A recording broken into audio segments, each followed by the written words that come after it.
आदरणीय परम पूज्य भगवान बिरसा मुंडा जी की 150वीं जन्म जयंती समारोह में उपस्थित हम सबके अपने गुजरात के लोकप्रिय माननीय शिक्षा मंत्री जी, अखिल भारतीय उपाध्यक्ष विका भाई, पल्लवी बहन, गुजरात के प्रदेश अध्यक्ष नीतीश भाई, परेश भाई, सामने उपस्थित अनिरुद्ध सिंह जी, चिराग भाई, पीयूष भाई, भरत सिंह जी, घनश्याम भाई, अल्फा बहन सहित सभी संवर्गों के जो श्रेष्ठ कार्यकर्ता बंधुओं, लोकतंत्र के सजग प्रहरी के रूप में उपस्थित मीडिया के मित्रों, आसपास की पंचायत के सभी सरपंच साहिबान, भारतीय संस्कृति की अलग जगाने वाले गायत्री परिवार के हमारे दोनों बंधु एवं इस पुनीत कार्य में लगे हुए सभी स्थानीय। सर्वप्रथम तो मैं इस पुण्य भूमि को नमन करता हूं, क्योंकि हजारों वीर माताओं के सपूत आदिवासी भाई बहन बड़े बुजुर्गों ने 17 नवंबर 1923 को अंग्रेजों को पीठ नहीं दिखाई और मातृभूमि के लिए लड़ते लड़ते शहीद हो गए। शरीर मरता है पर आत्मा अजर अमर अविनाशी है, तो मैं हजारों हजारों उन आत्मा को नमन करता हूं। उस स्थिति में जब अंग्रेजों का शासन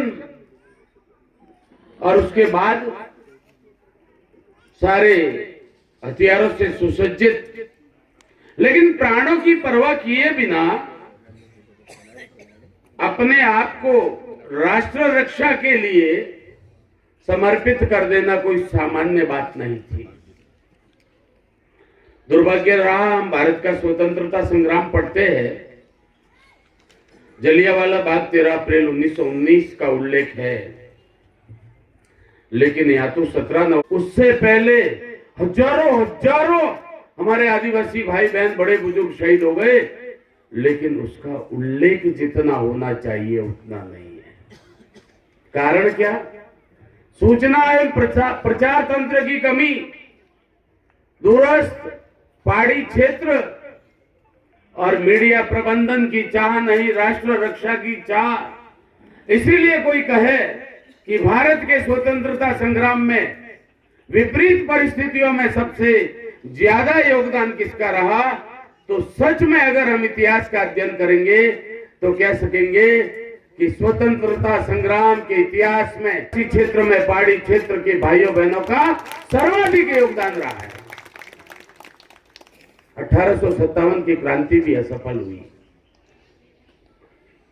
जलियांवाला बाग सबसे बड़ा हत्याकांड भी 13 अप्रैल 1919 का है, लेकिन इस पुण्य भूमि की, पवित्र भूमि की घटना उससे पहले की है। अंग्रेजों ने पहाड़ी को घेर कर मशीन गन और तोपों से 17 नवंबर 1913 को राष्ट्रद्रोही, देशद्रोही कर्नल शटन के आदेश पर इसी भूमि में हजारों भाइयों बहनों की हत्या कर दी और वो लड़ते हुए वीरगति को प्राप्त हुए। और उसके बाद बरसों बरसों तक मैंने इतिहास में पढ़ा है,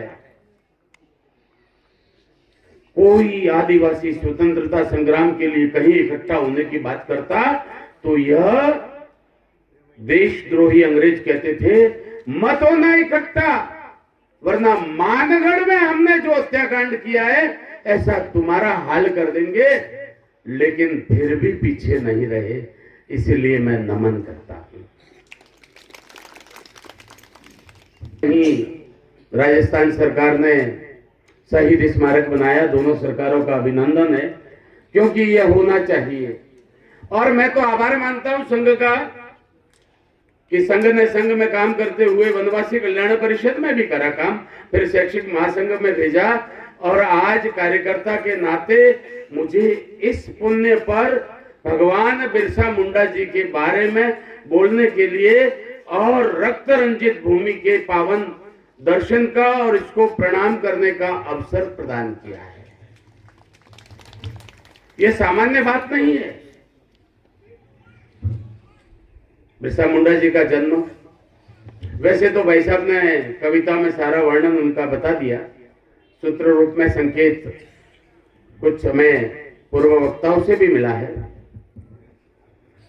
वर्तमान झारखंड, उस समय बिहार था, झारखंड के खूंटी जिले के उलीहतु गांव में 15 नवंबर 1875 को हुआ था।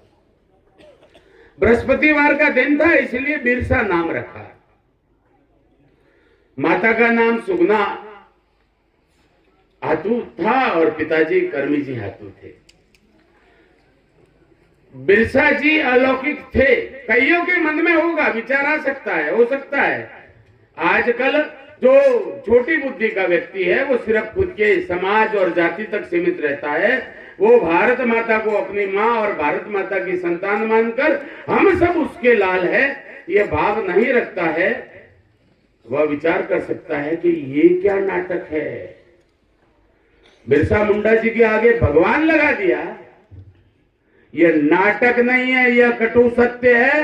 वो भगवान थे, भगवान है। कारण बताता हूं। जब सुगनाबाई की कोख से जन्म, प्रसूता माता को ध्यान है, उनके साइड में पेट की चर्बी पर भी धारियां पड़ती है, निशान पड़ते हैं। कई महीनों बाद, कई हो गए तो वर्षों बाद निशान जाते हैं, लेकिन बिरसा मुंडा को दुनिया भगवान इसीलिए मानती है।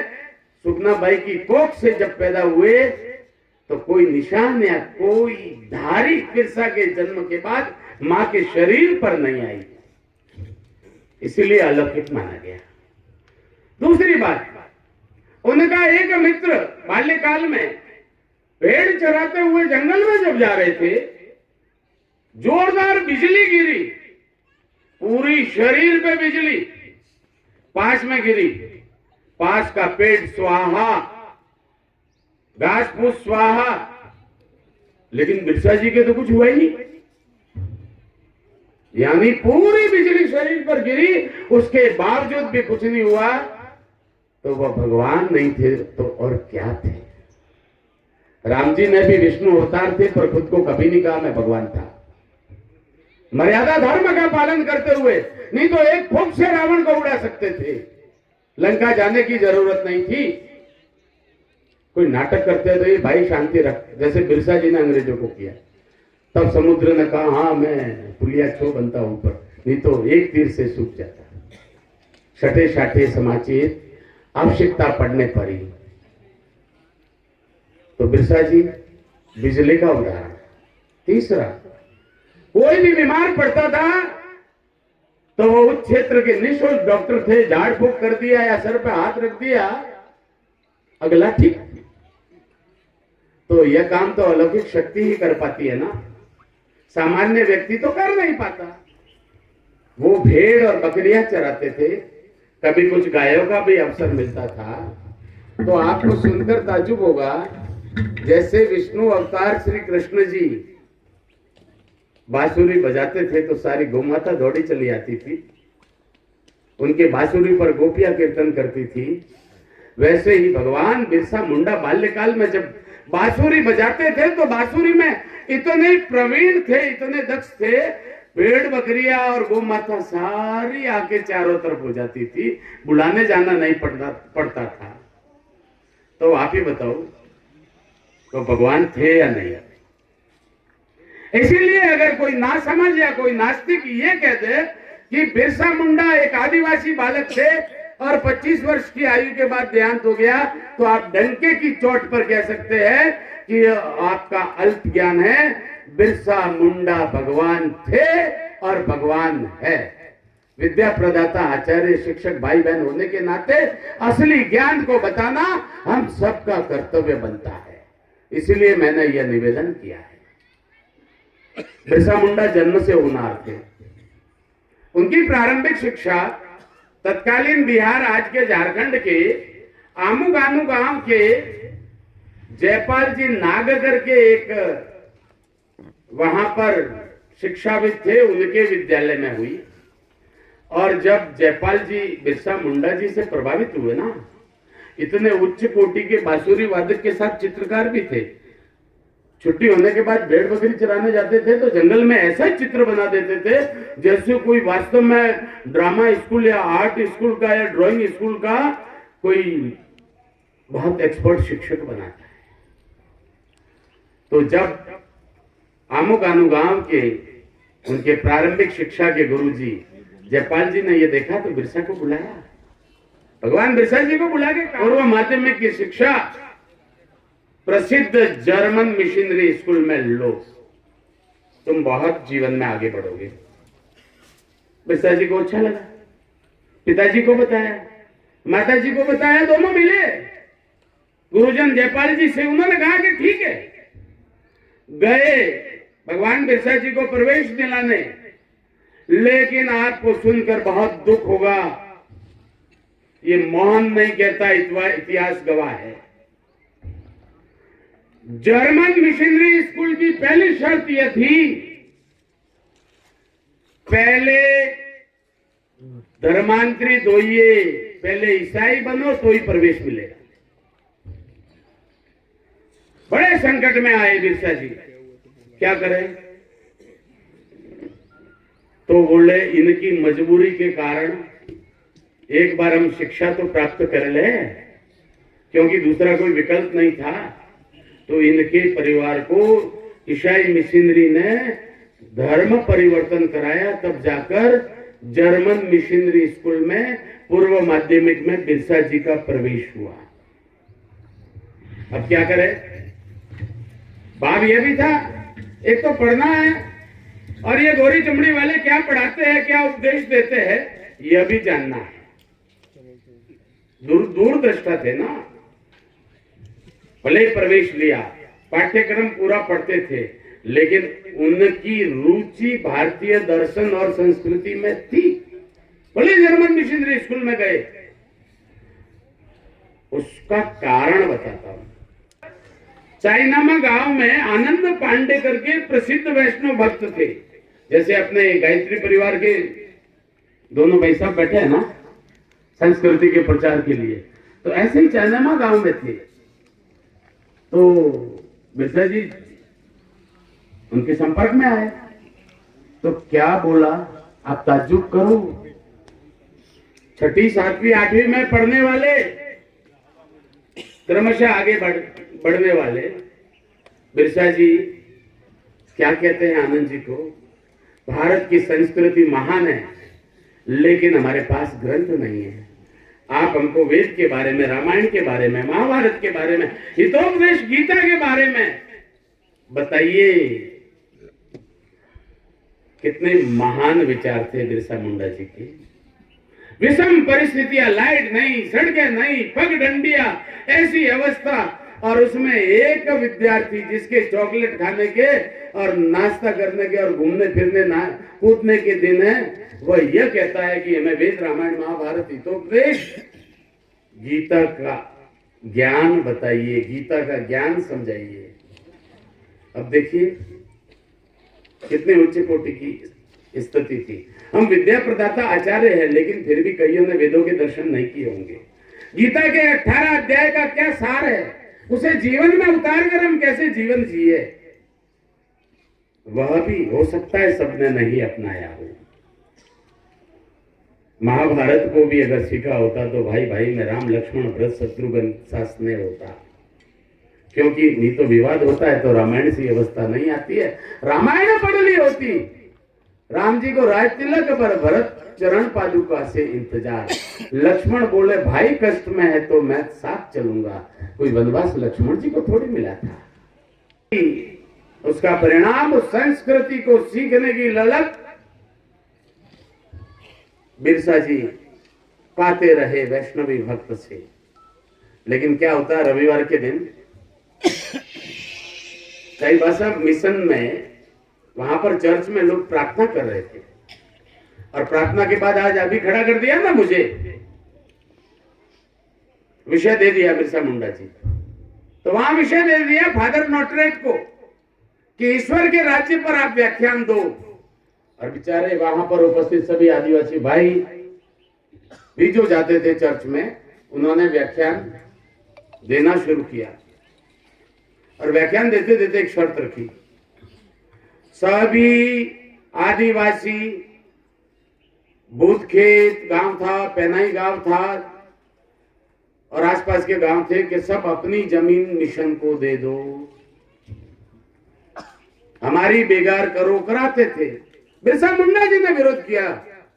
बिहार के पास असम के दार्जिलिंग के बागानों में बेगार कराते थे, चाय पत्तियां बिनवाते थे। बोले दाम नहीं दोगे तो हम नहीं करेंगे, हम नहीं करेंगे।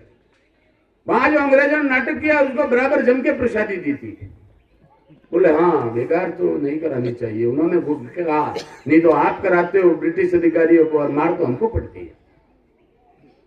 तो वहां पर जब फादर नॉटरेट ने ईश्वर के राज्य पर व्याख्यान देते हुए ये मांग की कि सभी मुंडा मिशन के हाथों अपनी भूमि सौंप दें और हम बताए वैसा आप काम करो, सबसे पहले बिरसा मुंडा खड़ा हो गया। बोले वहां जर्मन मिशनरी स्कूल में पढ़ रहा था, वैसे नहीं, यह संभव नहीं है। तो फिर तो फादर नॉट ने उस क्रोध में वहां जो आदिवासी भाई थे उनको ठग, बेईमान और चोर कहा। तो बिरसा ने और आपत्ति की और पूछा किसको ठगा है जो आपने आरोप लगाया है? मुंडा जैसे आदिवासी आपको भारत तो क्या पूरे संसार में नहीं मिलेंगे। काम का दाम लेते हैं, किसी को ठगते नहीं है। यह हमारा उज्जवल इतिहास है। और जोरदार लताट पिलाई। तो दुर्भाग्य देखिए, सत्य को स्वीकार करके फादर नॉटरेट कहते कि नहीं भाई ये जंगल जमीन आपकी है, आप वो बेगार मत करो और हमारी भूल है, हम भूल स्वीकार करते हैं। उसके स्थान पर उन्होंने क्या किया, भगवान बिरसा मुंडा को स्कूल से निकाल दिया। कितनी दुखद बात है। स्वार्थ की इतनी पराकाष्ठा के कारण इन्होंने इतना बड़ा पाप किया, शिक्षा से एक विद्यार्थी को वंचित किया। पर भगवान बिरसा मुंडा ने कहा चिंता मत करो, ये गोरी चमड़ी वाले मन के बहुत काले हैं, महाबदमाश है, हम हमारी जमीन नहीं सौंपेंगे फादर नॉटरेट को, सरकार को नहीं सौंपेंगे। आदिवासी मान थे, मान है, और मैं भी मानता हूं इस बात को, और दुनिया को मानना चाहिए। संकट में अगर कोई सबसे बड़ा साथ देता है तो वह आदिवासी समाज है।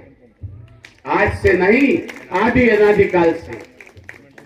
ये मेरे कहने से नहीं, मैं इतिहास के उदाहरण रखूंगा, तब आप भी कहेंगे कि बात तो सच है। कैकेयी के कहने से राम जी को वनवास हो गया, सीता माता का हरण हुआ। लंका पहुंचने से पहले सुग्रीव और सुग्रीव की सेना और हनुमान जी सब कौन थे? आदिवासी थे। राम जी का साथ किसने दिया? आदिवासियों ने दिया। महाराणा प्रताप जब वापस खमनौर की घाटी से गोकुंदा से लगाकर सिरोही की पहाड़ियों तक आए और कुछ इधर आए, बरसों तक वापस सेना संगठित की, तब तक चाहे कोई भी रोटी देनी पड़े, गेहूं की देनी पड़े, चाहे कूरे की देनी पड़े, बट्टे की, रागी की, घास की रोटियां देकर बरसों तक महाराणा को सुरक्षित रखते हुए फिर अपने प्राणों की परवाह किए बिना फिर हल्दी घाटी में 1576 में जो साथ पहुंचे, वो सब महाराणा की सेना में आदिवासी थे। कैसे इनके योगदान को कम माना जा सकता है? राम जी के साथ आदिवासी, कितनी बड़ी सोच थी। राष्ट्र रक्षा, नहीं तो राम जी कौन से आदिवासी जाति के थे? महाराणा प्रताप कौन सी आदिवासी जाति के थे? आज के आदिवासी युवा को जो विदेशी मिशनरियां कुछ एजेंटों के माध्यम से वनवासी क्षेत्र में, आदिवासी क्षेत्र में बरगला रही है, आदिवासी आदिवासी हम ही। अरे ये इतिहास गवाह है, महाराणा प्रताप की सेवा, राम जी की सेना में सेवा, यानी 36 कौम धर्म कर्म और संस्कृति की आदिवासी वर्षों से सनातन संस्कृति से चिंता करते आए हैं और करते रहे, वो भटके नहीं, ये हम सबका कर्तव्य है। क्योंकि आजकल जातियों के नाम की बीमारी बहुत ज्यादा हो गई है। सब में एक ही रोग लगना चाहिए हमको। हम भारत माता की संतान है और भारत हमारी माता है। जन्म की माता जैसे कृष्ण जी के देवकी थी, वैसे हमारी अपनी अपनी है, लेकिन पालन पोषण करने वाली यशोदा यह हमारी भारत माता है और उसके पालन पोषण से हम उसकी संतान है। तो हमको जात पात से ऊपर उठकर मानवता के नाते हम भारतवासी है, इस भाव के साथ काम करना है, तभी जाकर हम आगे बढ़ेंगे। सेवा में आदिवासियों जैसा पहुंचे, उसके बाद बैठे थे सेवा में, वो लगे। सीता मैया बिंदी लगा रही थी और मांग में सिंदूर भर रही थी। बोले मांग में सिंदूर क्यों भर रही हो माते? हनुमान जी ने पूछा। बोले इससे स्वामी की आयु बढ़ती है और संकट टलते हैं, इसीलिए मैं मांग में सिंदूर भर रही हूँ। तो मेरे भी तो प्रभु स्वामी है। उसी दिन हनुमान जी ने माता के पास पड़ा था, सारा सिंदूर अपने बदन पर लपेट लिया और जो सिंदूर लगाएगा उसका हनुमान भला करेगा। तब से बजरंगबली की सिंदूर प्रथा प्रारंभ हो गई। हनुमान जी कौन थे? आदिवासी। उज्जवल इतिहास है, हमें उसे रखने की आवश्यकता है। बाल सबरी माता कौन थी? इस देश में सामाजिक समरसता थी। राम जी ने जूठे बेर खाए, कितना प्रेम था। शक गुण कुषाण यवन और ये अंग्रेज आए, ये फूट डालो राज करो की नीति को आगे बढ़ाकर चले गए। यह दुर्भाग्य रहा। पहले भी मैं छोटा था, मुझे याद आता है साहब, जब बैलगाड़ी से बारात जाती थी ना, बारात में सिर्फ एक रक्षक होता था, या तो तीर कमान लेके आता था या तलवार लेके। मैं बहुत बारातों में गया हूं और वह आदिवासी होता था। मजाला रास्ते में कोई लूट ले, यह है आदिवासी। आज तो थानों को भी लूट जाते हैं। और आदिवासी की ताकत देखो, वो भाव भावना और आत्मा से भले प्राणों का अंत हो जाए, लेकिन मजाल है कि कोई इस बारात को छू पाए। अतिथि देवो भव का भाव आज भी मैंने वनवासी कल्याण परिषद में काम किया है। मैं गया हूं घरों, संघ को समझते भाई वैसा भोजन तो करना पड़ेगा, हाँ करेंगे। तो संघ के संस्कार आए, वो तो फटाफट आई मर से बाजा है, रोटो खाओ है, रोटो माना।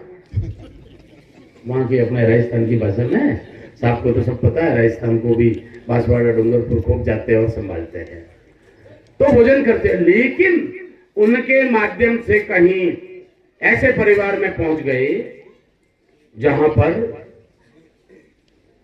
संघ नहीं पहुंचा है, तो वो क्या कहेंगे?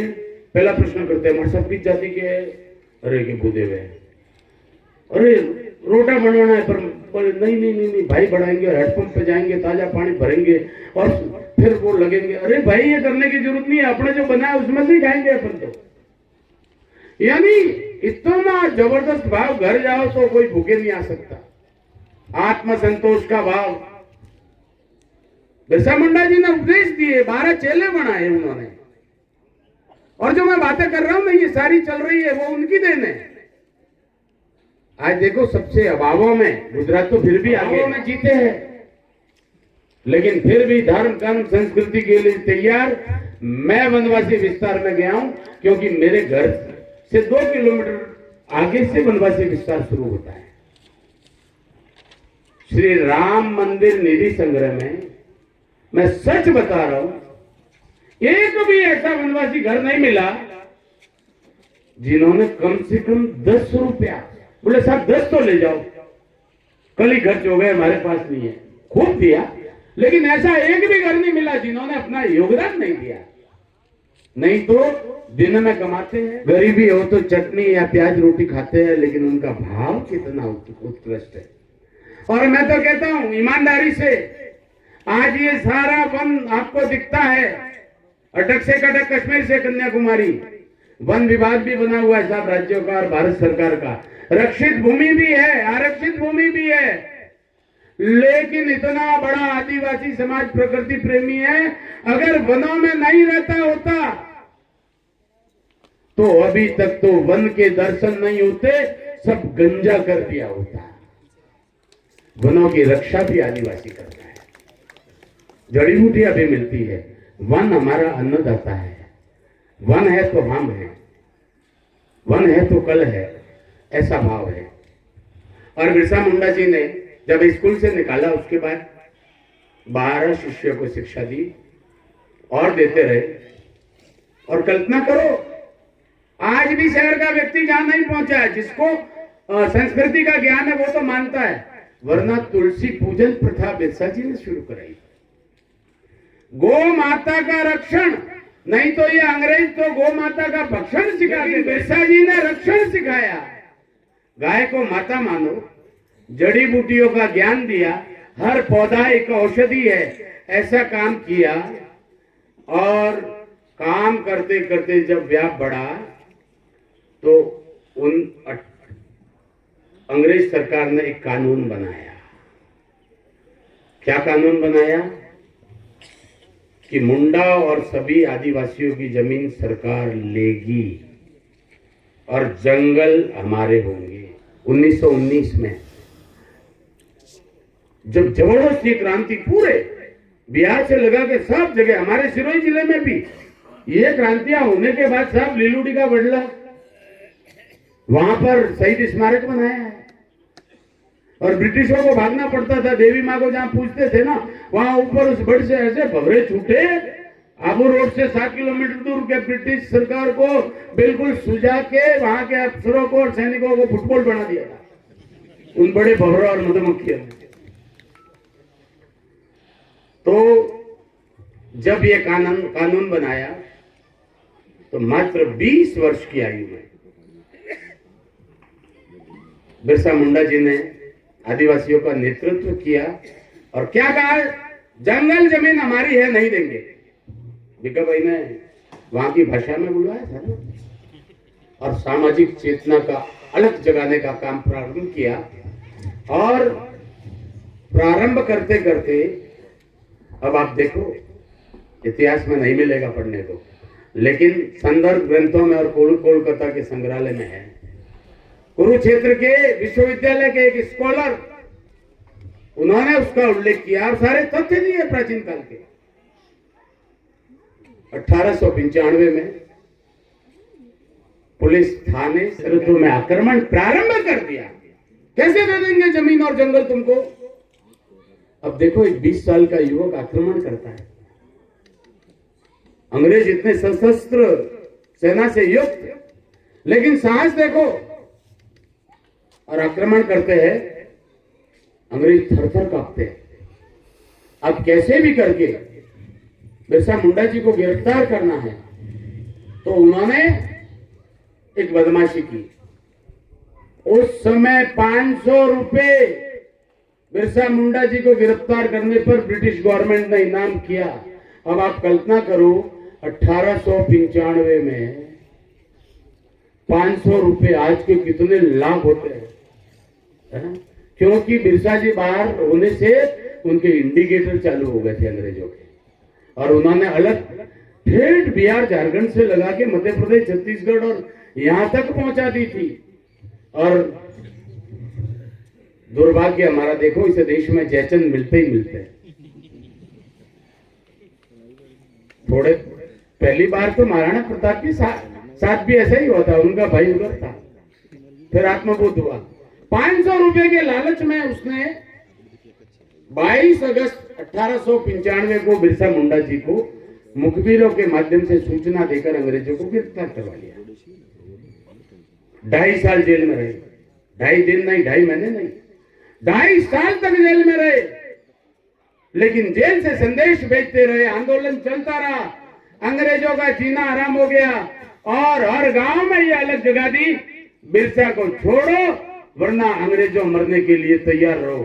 तो 2.5 साल बाद बिरसा जी को रिहा कर दिया डर के। 1899 को डोंबारी पहाड़ी पर उन्होंने दीक्षा दी, लेकिन ज्वाई क्रांति का उपदेश दिया, अवसर देखा, और जो मानगढ़ की भूमि पर हुआ, ऐसा ही जलियांवाला बाग कांड की तरह 4000, हालांकि अंग्रेजों ने 400 ही बताया, तोप और बंदूकों से घेर के 2.5 दिन संघर्ष चला और वहां 4000 आदिवासी भाई वहां पर भी इस डोंबारी की पहाड़ी पर शहीद हुए।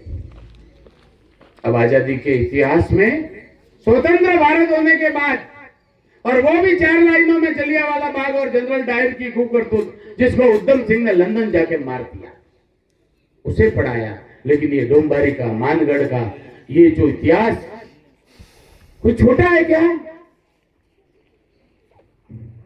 लेकिन उसके बावजूद भी घबराए नहीं और आदिवासी अलग ऐसी जग गई।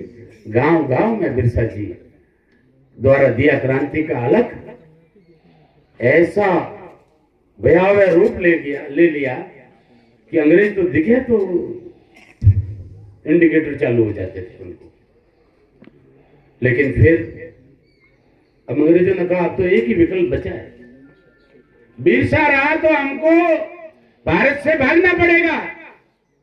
सही मायने में मैं कह रहा हूं ना, बिरसा मुंडा को मैं आईएएस की नौकरी ठुकरा के भारत माता के लिए जो सुभाष बाबू तैयार हुए और उन्होंने आजाद हिंद फौज की स्थापना की, उसी प्रकार से भगवान बिरसा मुंडा को मैं उनके समकक्ष मानता हूं, ये सुभाष बोस से कम नहीं। अंग्रेज हालत खराब, अब एक ही विकल्प है, कुछ भी करो, बिरसा जी को पकड़ो। तो गद्दारों की सहायता से जब वो सोए हुए थे, 3 फरवरी 1990 को उनको गिरफ्तार कर लिया। मुखबिर का लालच और दुर्भाग्य देखिए, जेल में अलग रखा, सबके साथ नहीं रखा। और 9 जून 1900 को मात्र 24 वर्ष की आयु 25वां प्रवेश किया था, जेल में रहस्यमयी मृत्यु हो गई। और लोग और अंग्रेज कहते हैं वो रहस्यमयी मृत्यु हो गई, लेकिन मेरी तो आत्मा कहती है कि उनकी जेल में योजना से हत्या कर दी गई और मृत्यु का नाम रख दिया, क्योंकि यदि वो 1900 में जिंदा होते तो 1947 नहीं आने देते, अंग्रेजों को पहले ही भारत से खदेड़ देते। ऐसे महान सपूत को जिन्होंने अंग्रेजों की नींव हिला दी, बाद में भारत ने भी, ऐसा नहीं है भारत के भूभाग ने अब झारखंड के अंदर आ गया, पहले बिहार में था, बुला दिया।